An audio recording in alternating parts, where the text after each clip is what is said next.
Again, my name is Corinne Lytle-Bonine. I'm the permitting director with AES. And again, anyone in the back who wants to move forward, we do want this to be as interactive as we can make it. So appreciate your cooperation there.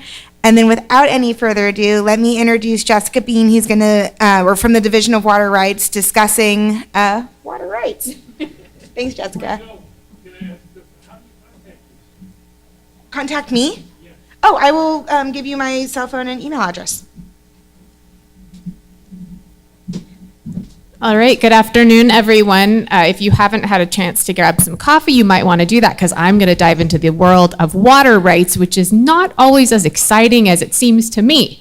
So I will try my best. I will try my best to get everybody revved up at this time when everyone's really tired to go through it. I'm going to try my best to keep it nice and high level for folks, and you can dig into questions. I will also be around if you have some specific questions later. So I'm Jessica Bean. I'm an assistant deputy with the Division of Water Rights with the State Water Resources Control Board, and primarily we handle regulations of surface water rights in the state. So I'm going to dive into a little bit about that for you to begin. Here we go. Okay, so California water is cannot be owned by an individual. It is a collective ownership by the people of California, but an individual can get a right to use that water. And so a water right is the legal right to use water for a beneficial purpose. So you'll hear things like beneficial purpose or beneficial uses if you ever spend a lot of time in the water rights world. And basically that just means you have to use the water for something that is not wasteful. And there is a huge diverse amount of beneficial uses. It could be for drinking water, it could be for recreational purposes, it could be for agriculture, industry. There's a lot of different things. So you have to be putting that water to a beneficial use. So there's also a number of water rights in California, and I'm going to go over two that are the primary ones that my agency, the State Water Board, regulates, and it's going to get a little confusing, so I'm going to try my best to keep it straightforward for you. So the first type of water right is called a riparian water right, and this has to do with ownership of land that touches a body of water.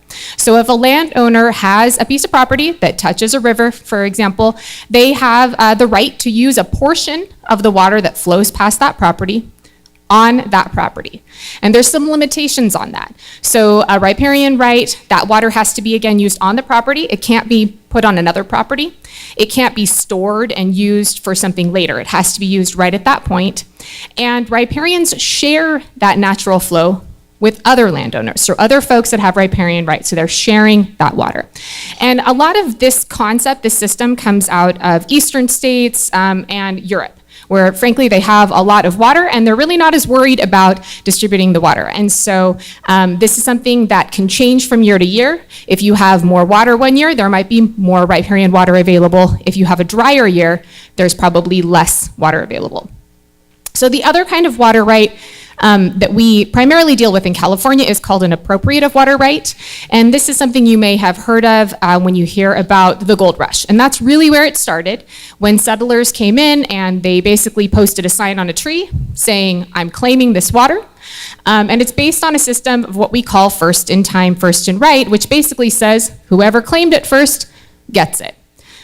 I'm sure you can see that can be problematic. Particularly since there were a number of people that were not allowed to do it at that time. And that's something that our state is having to work through right now. Unfortunately, or fortunately, depending on who you talk with, this is a system that we're dealing with right now. So we're working within the confines of this as I walk through the rest of this presentation. So this idea of appropriative water rights is what happens in Western states. And so all of the other Western states work with appropriative. California, we work with riparian and appropriative, and then we make it more complicated because we have pre-1914 appropriative rights. And basically in 1914 is when the new permitting system, I say new because that was basically when we started that for us, for our modern system, is when we started permitting water rights. So anyone who had a water right prior to 1914 is considered a pre-1914, which means post-1914 appropriative rights are for people that have to get a water right permit through the State Water Board. Now, the difference between appropriative and riparian is that there is not a connection to the land. So an appropriative water right is something that you can take water from one location, you can use it somewhere else, you can take that water and store it for use at a different time, different season. It can be transferred between water right holders, and again, it's not connected to the land. So what you might be wondering is, this is all about surface water I've been talking about so far. What about groundwater? We do have more rights in California. We have overlying groundwater rights. Now, generally speaking, my agency, the State Water Board, does not regulate groundwater. There are some situations where that happens, and I'll talk about one of those situations a little later, but generally speaking, groundwater was unregulated in California until 2014 with the Sustainable Groundwater Management Act. If that wasn't complicated enough, there are more water rights in California. There's things called Pueblo rights, Federal Reserve, there's adjudicated rights, prescriptive rights.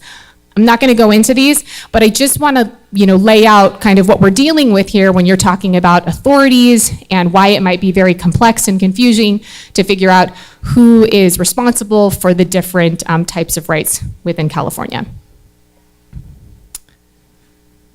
So again, we're talking about surface water for the most part for my presentation, and just to give you some water statistics on California, about 70% of the state's annual water supply comes from surface water. In drought years, this can go down to 30%, which is a pretty huge swing. Typically, the remainder of that is made up with groundwater. There are about 40,000 surface water rights within the state and about 20,000 water right holders. The largest water right holders are the state and federal water projects. And to separate again that pre-1914 and riparian from the post-1914, those earlier rights account for about 45% of rights by number, 30% by volume, and they do not have to pay fees. So much of the water rights permitting system is a fee-based system, but about half of the right holders do not pay for that system, and that ends up pretty much falling on the post-1914 appropriative. So I've highlighted this here because we're talking about permitting and permits that you might need here in Clear Lake, and so these are the folks that we would permit at the State Water Board. So anyone who wants to propose a surface water diversion, so they're going to take the water and they're going to use it for something, has to apply for a water right permit from the State Water Board. And there's a few different types of permits. There's our traditional permit that a lot of projects end up falling into, and it can be large or small projects. We do have some special permits. We have temporary permits for groundwater recharge projects. So if folks want to take, say, flood flows and just do groundwater recharge, we have some limited permits for that. And then we also have something called registrations, which actually quite a few people in Clear Lake do have, and this is for smaller use, small domestic use or small irrigation, livestock ponds, and some of the cannabis use falls under the registrations. Just to give you a sense of process and timing for those traditional permits, they can take 3 to 7 or more years to complete, and there are some that have actually been going on for decades, and a lot of that has to do because it is a public process. So if someone wants to get a water right, they have to apply for it. They fill out a lengthy application that goes through review, and then it goes up to a public noticing.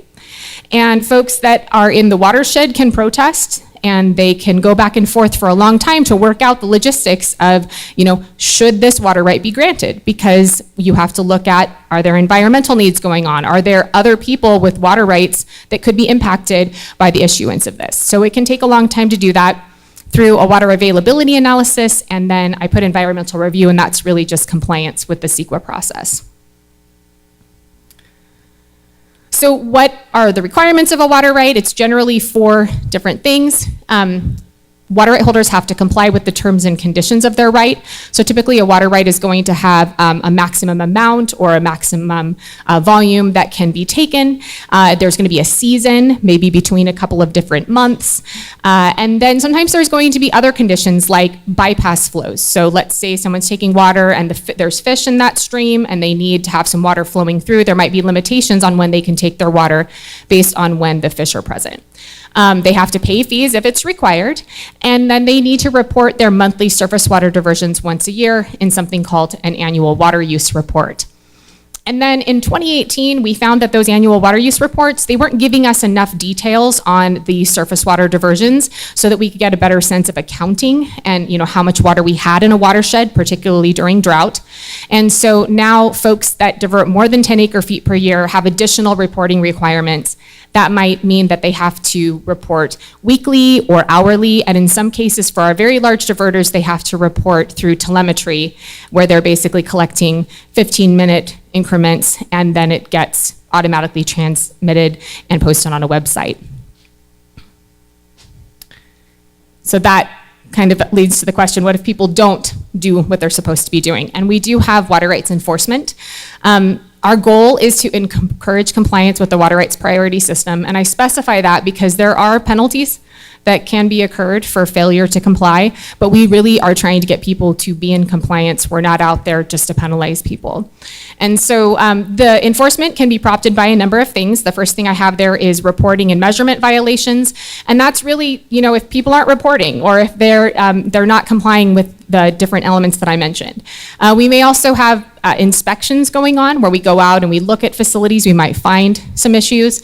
And then complaints is a large one too. So if you're seeing people that you think are potentially violating a water right, maybe somebody drives a truck down to the creek and they start pumping that water into one of their trucks, that is likely not a legal water right. And so if you report that to us, we will follow up on it and do an investigation.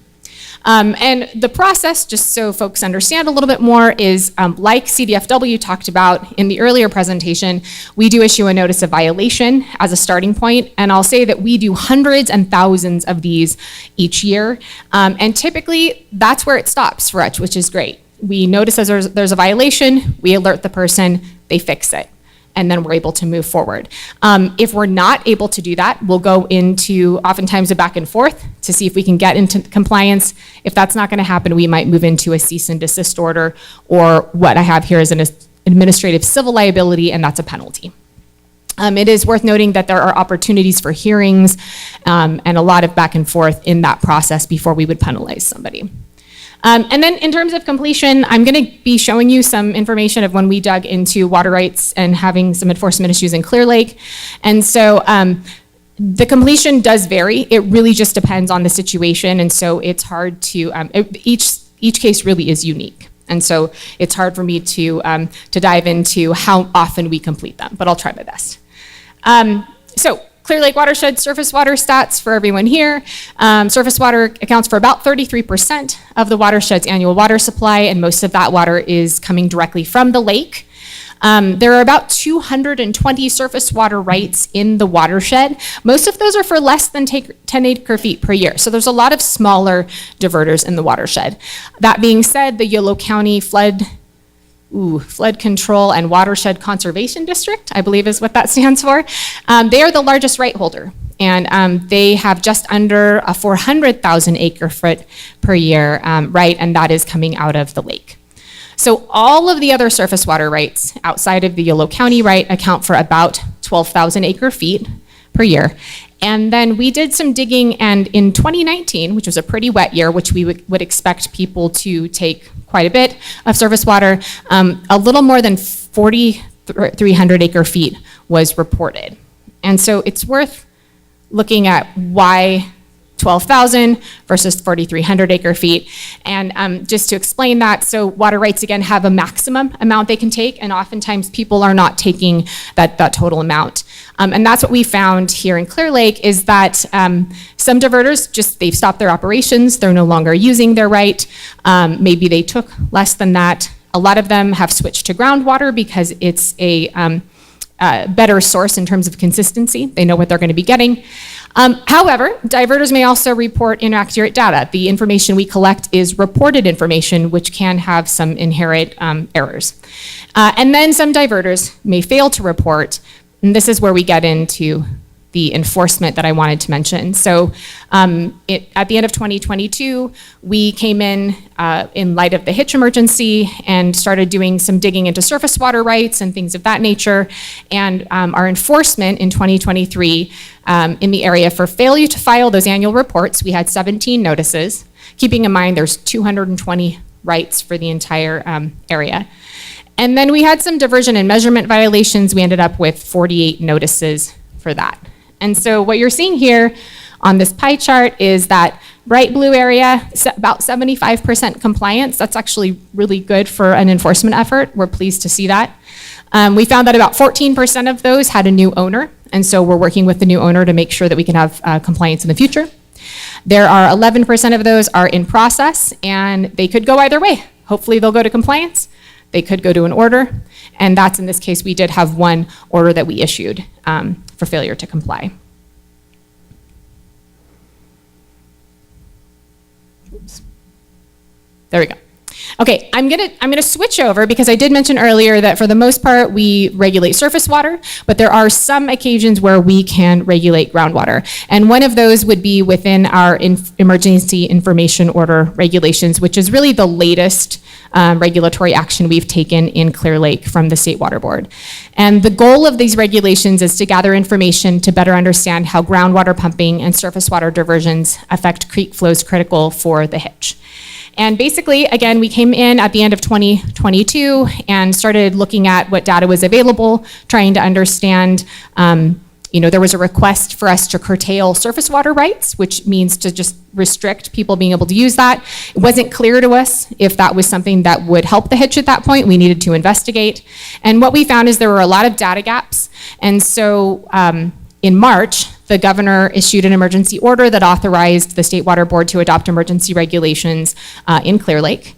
We did that in December of 2023, and those went into effect on January 22nd of this year. They are good for 1 year, and unless they're readopted, they will expire on January 21st of next year. And we moved quickly on those. We issued over 1,000 information orders to over 2,000 properties, and then we ended up prioritizing about 500 of those properties, and those are primarily irrigated lands and cannabis growing operations. And so of those 500 properties, the requirement is that they report water use information to us. That includes well locations, water use information, a lot of information related to that gets into specifics, but it's through 2 reports. The first report has been submitted, and the next report is due at the end of the month. They were also required to measure groundwater extractions between March and July, so we can get a sense of what groundwater extractions are looking at on a weekly basis in comparison to our surface water flows. And there was an option for landowners to submit their information through the Lake County Farm Bureau through something we call an alternative compliance plan. So we are currently working through compliance on that. Just to tell you where we are with that. I don't have a lot of details to share because we're still in the middle of collecting that information. As I said, the second report is due at the end of this month. We're working with compliance. We are checking and analyzing the data we've collected with O'Connor Environmental, and we're going to be developing a plan to share the data we've collected in early 2025. So that will be made available to all of you and the different partners we're working on for the hitch emergency. Through this, we've also been able to identify folks who are interested in coordinating on continuous groundwater level monitoring, which is a big data gap that our information order won't fill. So if anyone here has a well and is interested in letting us put a groundwater level monitoring device in it, I have devices and I have a contractor who can do all the work. I just need access. So I'm really happy to talk to anyone who would like to do that. We do have some folks through the Farm Bureau who have agreed to do that as well. So happy to talk with you about that. And then again, we're basically going to be considering the future of this emergency regulation. It is only good, again, for 1 year. So our board is going to have to decide if we're going to extend it or if we're not going to extend it based on the current situation. And if you're interested in learning more about what we're going to do with this information, tomorrow at the groundwater session, Val Zimmer, my colleague, will be talking about groundwater surface water interactions and what we've been seeing in our initial analysis and what we hope to gain through a groundwater surface water study. And that's all I have for you. This is contact information for us, and it's in the printout or in the PDF if you have that. And I will pause and let you all take a deep breath because you've just been bombarded with 100 years of water rights and all these things, and see if there's any questions. Thank you. That was a really great presentation. I know that you've come out to the county a number of times to help landowners follow these emergency orders, and that there were there was concern and feedback and pushback and a little bit of drama. So thanks for getting through that. I have a question that I'm going to preface with, I'm guessing that you'll probably say that this is under federal jurisdiction. However, California has shown itself to be a leader when it comes to tribal concerns and pushing the path forward in terms of land back, repatriation, co-management, collaboration with tribes. And so something that stood out to me, and I'm sure it stood out to many other folks here, was appropriative water rights, first in time, first in right. You know where I'm going with this. So what I'm interested in is, what is the State Water Resources Control Board doing to begin to address the first in time, first in rights when it comes to tribal nations in California? Thank you. Very good question, and I will not have a satisfying answer for you. I'll just preface that in advance. It is an issue, and it's under consideration. I will say, the State Water Board implements statute, but we don't make statute. And so we work within the system that we have and the laws that are there. And so from our perspective, I can't change that, but what we can do is make sure we're focusing our efforts and listening to our tribal partners and tribal governments that are interested in helping us prioritize where we're working.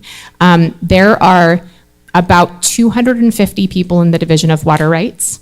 There are 14 people, I believe, in our enforcement division for the entire state for 40,000 water rights. And we have to prioritize where we go. And I would use Clear Lake as a very good example of where we've done that, because we had, some concerned tribal representatives that came to us and told us this was an issue, and we heard them, and we came out, and we are spending quite a bit of time and resources in Clear Lake to really make sure we're hearing and partnering and supporting in, and then also addressing the issues as best we can. So again, working within the system that we have right now, we prioritize, working again with our tribal governments, and also just coordinating in general, more consulting, really make sure we're listening and getting that information so that we are working on supporting solutions, not coming in and just imposing solutions. What about springs? Are they considered riparian? What about springs? Springs depend on where they originate and where they end.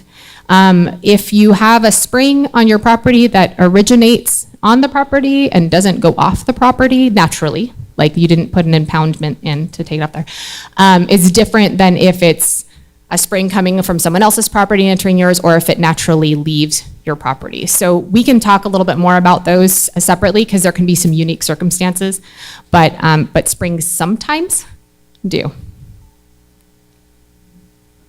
Hi, Jessica. Hi. Chris McLeod, Big Valley. Good to see you again. Good to see you too.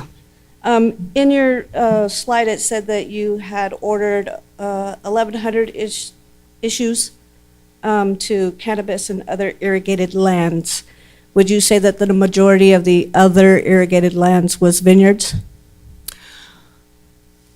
Since that's the majority. Oh, that's a good of what's question. being grown now. I hesitate to say, we know that vineyards are a large part of agriculture in Lake County, but there's also deciduous nuts, walnuts, a lot of walnuts, and fruit trees as well. So I don't know, honestly, exactly what the ag land was on each of those. Okay. Part of that I'd have to go back and get more details on. But yeah. vineyard owners are as well not complying with the order. That's why they were issued these notices. Is that correct? Did you say they're not complying? Hadn't. That's why the order was issued. Oh, no. Sorry, the order, I'm sorry, I don't know what's going on with the PowerPoint. It's going a little nuts.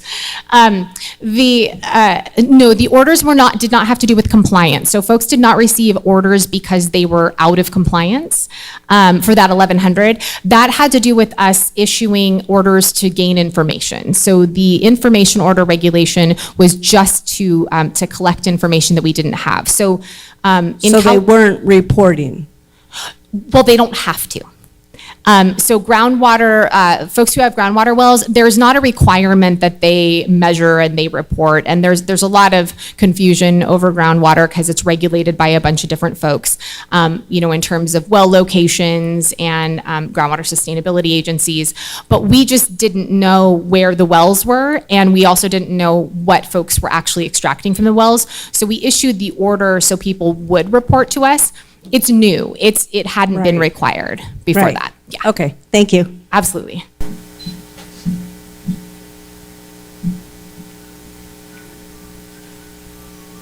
Hey, Jessica. Maybe you can just very briefly, because the information order is new. It is not a reporting requirement such as for surface water diverters and what have you.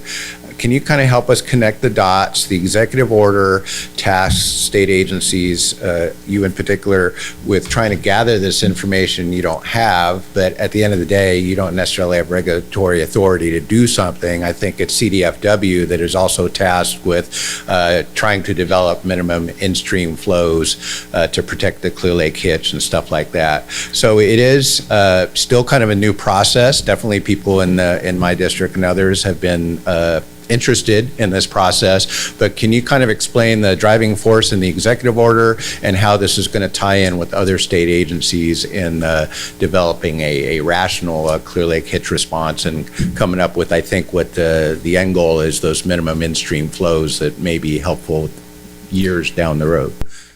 Yeah, there's a few different things there. So yes, the executive order tasked both CDFW and the State Water Board to look at the situation to protect the hitch, and said, adopt emergency regulations as needed, look at flows that are necessary to protect the hitch. And so what we're doing on our end is really looking at the water use, because that's what we do. We're water supply people. We look at the water use and those types of issues. CDFW looks at, fish, and they look at the biology. And so they're looking at the hitch needs. They're doing a habitat study to understand what are the critical habitat areas, what are the needs of the hitch. And we're looking at how does water use, whether it's surface water or groundwater, impact the creek flows. And so one might be looking at how much is needed, and then the other one's looking at what could be happening. Ideally, those get paired together, and then we can talk about management decisions at that point. There isn't a predetermined management decision, so it's worth noting that there's potentially a lot of different ways that things can go for protecting the hitch and maintaining water levels for them. Some of those could be regulatory, but there's also opportunities for non-regulatory actions as well.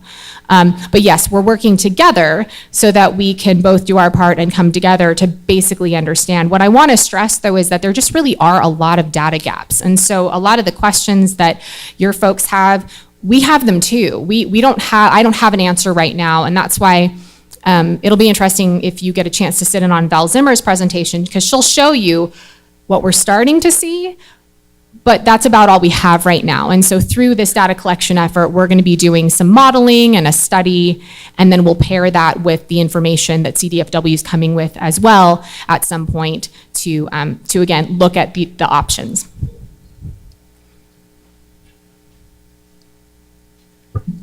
Good afternoon. My name is Kate Schmidt-Hopper.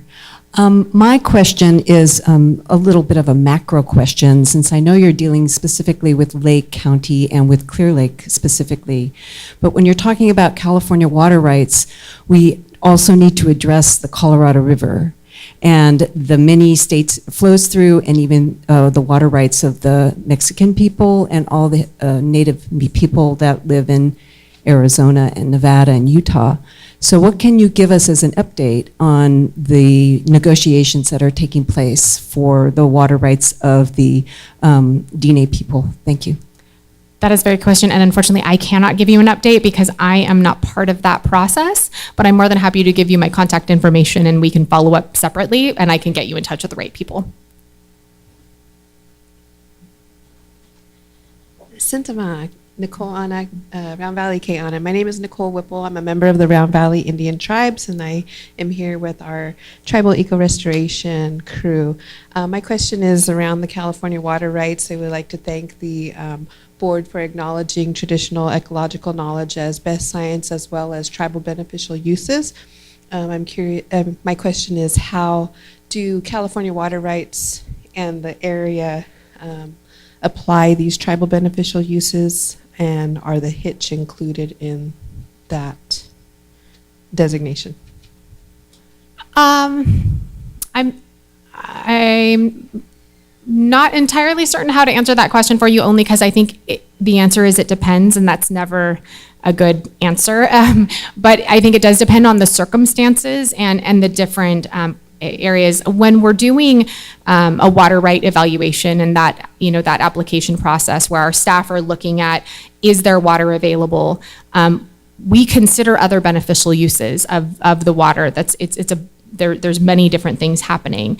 Included in that would be tribal beneficial uses, which is something that is being, I know, considered in Region 5, which is the regional water board that handles this area. And so those are considered with the other pieces as well.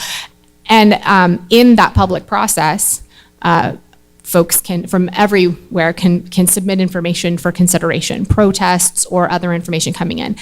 That's on the actual permitting side.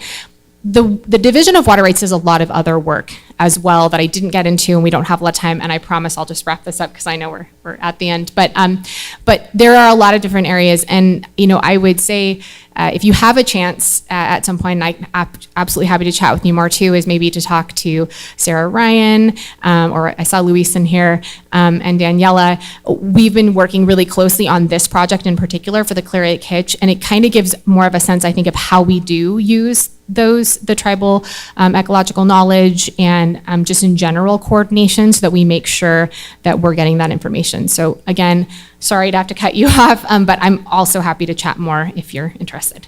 Thank you. Yeah, thanks everyone.